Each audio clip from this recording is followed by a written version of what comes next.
Agora em nossa programação você vai ouvir, se emocionar e refletir.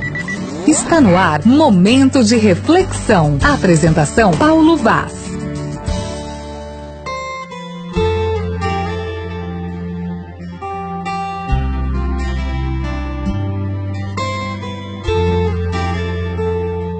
Bom dia para você, Riva. Bom dia para você, ouvinte da Gospel, onde quer que você esteja. Trabalhando, no trânsito, em casa, aqui em Curitiba, região metropolitana, em qualquer lugar do Brasil.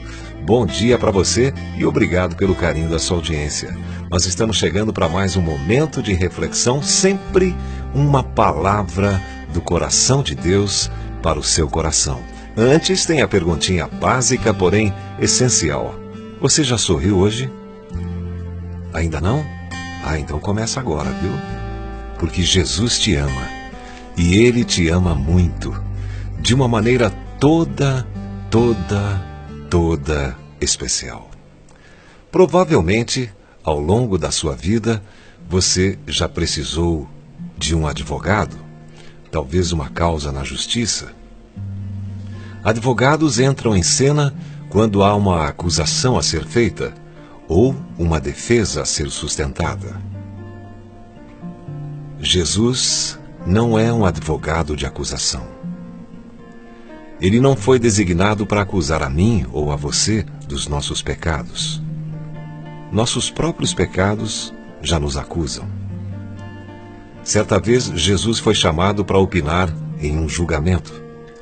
Uma mulher havia sido flagrada em adultério e a lei dizia que ela deveria ser apedrejada. Os homens que levaram esse caso a Jesus armaram uma cilada.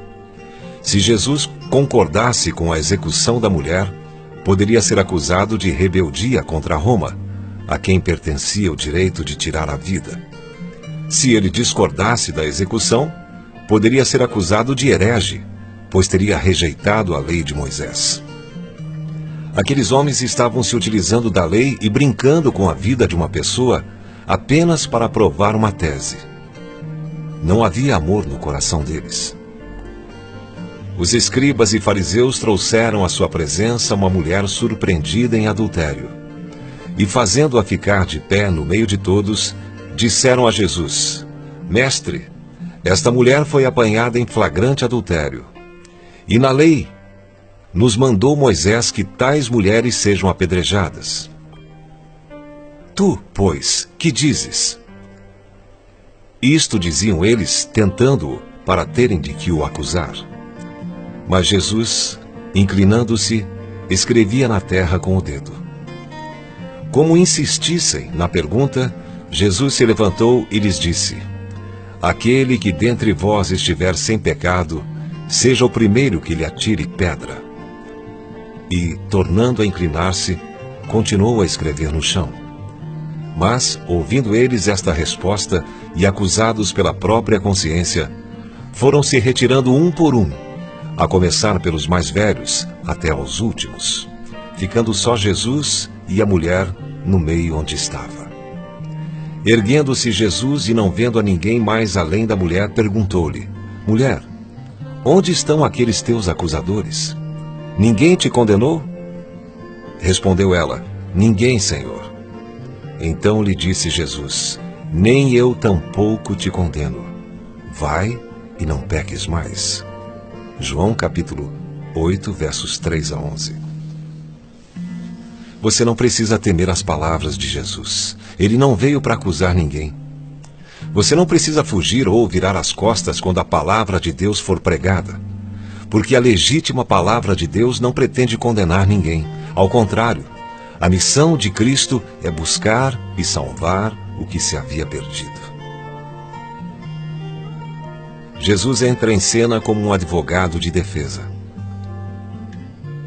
Ele foi incumbido da missão de sustentar nossa defesa perante as acusações que pesam contra mim e contra você. Acusações verdadeiras de que ofendemos a honra de Deus. Deixamos de reconhecer quem Ele é. Afirmamos mentiras sobre Ele. Somos culpados. Mas nem tudo está perdido. Temos um advogado para nos defender. Advogados entram em cena quando são contratados.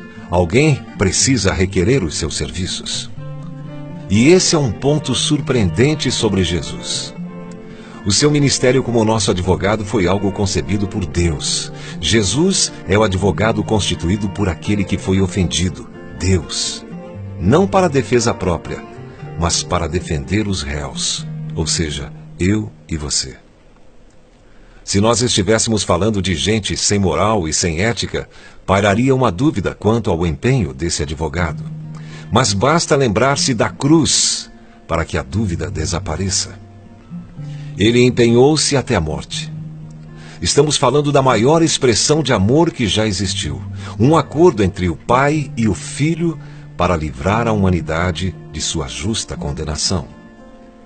1 João 4,14 diz: E nós temos visto e testemunhamos que o Pai enviou o seu Filho como Salvador do mundo. Quem intentará acusação contra os eleitos de Deus? É Deus quem os justifica. Quem os condenará? É Cristo Jesus quem morreu, ou antes, quem ressuscitou, o qual está à direita de Deus e também intercede por nós. Romanos 8, versos 33 e 34. E ainda mais, porque Deus amou ao mundo de tal maneira que deu o seu Filho unigênito, para que todo aquele que nele crê não pereça, mas tenha a vida eterna. Porquanto Deus enviou o seu Filho ao mundo, não para que julgasse o mundo, mas para que o mundo fosse salvo por ele. João 3, 16 e 17. Há causas que são mais difíceis do que outras. Alguns advogados, quando percebem que se trata de um caso muito difícil, preferem não aceitar. Outros se sentem desafiados e enfrentam a situação com coragem. Jesus recebeu mais que uma causa difícil. Ele recebeu uma causa impossível, a nossa defesa. Não há argumento capaz de nos inocentar diante de Deus. A verdade é que somos realmente culpados. Não há palavra capaz de sensibilizar o juiz ou mesmo amenizar a pena a qual estamos sujeitos. Não há nada de bom a dizer em nosso favor. Ainda assim, Jesus assumiu nosso caso. É nesse ponto que se revela a grandeza do amor de Deus e superioridade de Cristo como o maior advogado de toda a história humana. Tendo nas mãos uma causa perdida, Jesus, em concordância com Deus Pai, decidiu assumir para si mesmo a pena que deveria ser cumprida pelos réus, eu e você. Quando estávamos totalmente desamparados, sem nenhuma possibilidade de escapar, Cristo veio justamente na hora certa e morreu por nós, os pecadores, que não tínhamos nenhum interesse nele.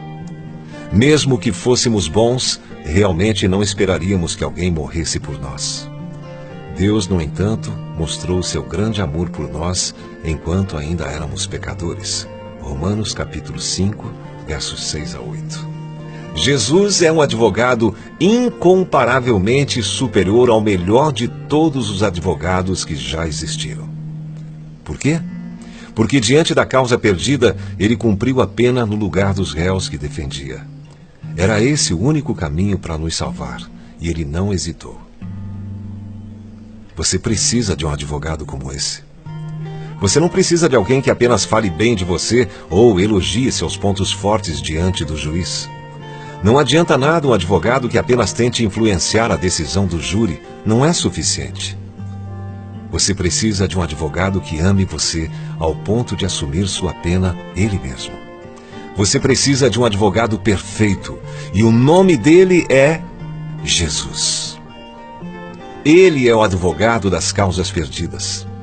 Ele não tem qualquer preconceito contra os seus crimes e pecados, porque ele não irá defendê-lo com argumentos jurídicos. Simplesmente, ele se ofereceu para cumprir a pena em seu lugar. Então, nenhuma condenação restará para aqueles que têm a Jesus como seu advogado. Hoje você ainda se encontra sentado no banco dos réus. As algemas ainda estão presas aos seus pulsos. Algemas de rancor, algemas da ira, algemas da desconfiança, algemas do medo, algemas da angústia, algemas da obsessão, algemas do ciúme doentio, algemas da tristeza profunda, algemas da falta de sentido para a vida. Você até já se acostumou com elas. Mas, cedo ou tarde, você será chamado a pagar pelo crime cometido. Você precisa do advogado Jesus.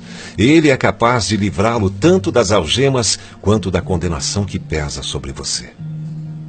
Mas como isso é possível? É preciso aceitar que Jesus se torne seu advogado pessoal. Não importa se ele é o advogado do seu irmão, da sua filha ou dos seus pais. É preciso que você o aceite como seu advogado pessoal. Só dessa maneira suas algemas serão quebradas e sua condenação anulada. Não é nenhum rito mágico, não. Não é nenhum mistério esotérico para os iluminados. É a boa notícia que Jesus veio trazer.